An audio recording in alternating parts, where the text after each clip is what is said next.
ನಾನು ಉತ್ತರ ಒದಿಸಿದೆ. ಉತ್ತರ ಯಾವ ರೀತಿ ಒದಿಸಿದ್ರೆ, ಮುಂಬರುವ ಆಯವ್ಯಯವನ್ನು ನೋಡಿ ಪರಿಶೀಲನೆ ಮಾಡಲಾಗುವುದು ಅಂತ ಒಂದು ತಾತ್ಸಾರ ಮನೋಭಾವದಲ್ಲಿ ಉತ್ತರ ಕೊಟ್ಟಿದ್ದಾರೆ ಮಾನ್ಯ ವಸತಿ ಸಚಿವರು.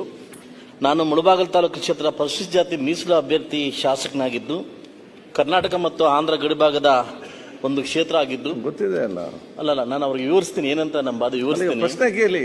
ಸಮೀಕ್ಷೆ ಪ್ರಕಾರ ಸುಮಾರು 10,600 ಮನೆ ಗುಡಿಸಲು ಮನೆ ಇರೋದ್ರಿಂದ ನನಗೆ ಮನೆ ಬೇಕಂತ ಪ್ರತಿ ಸಾರಿ ಕೂಡ ನಾನು ಅವ್ರನ್ನ ಕೇಳ್ಕೊಂಡಿದ್ದೆ. ಪ್ರತಿ ಸಾರಿ ಕೂಡ ಕೊಡ್ತೀವಿ ಅಂತ ಹೇಳ್ತಾನೆ ಇದ್ದಾರೆ.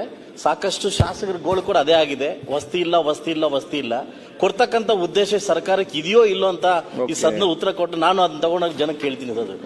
ನಾನು ಕೇಳ್ತಕ್ಕಂತ ಉದ್ದೇಶ ಏನಂತಂದ್ರೆ, ಮೀಸಲು ಕ್ಷೇತ್ರಕ್ಕೆ ವಿಶೇಷವಾಗಿ ಗಮನ ಕೊಟ್ಟು ಸುಮಾರು 10,600 ಮನೆಗಳು ಗುಡಿಸಲು ಮನೆಗಳಿದಾವೆ. ನಾನು ಪ್ರತಿ ವರ್ಷ ಕೂಡ ತಮ್ಮನ್ನು ಬೇಡ್ತಾ ಇದ್ದೀನಿ, ನಮ್ಮ ವಸತಿ ಸಚಿವರನ್ನ. ನಾನು ಕೊಡ್ತೀನಿ ಅಂತ ಹೇಳ್ತಿದ್ವಿ.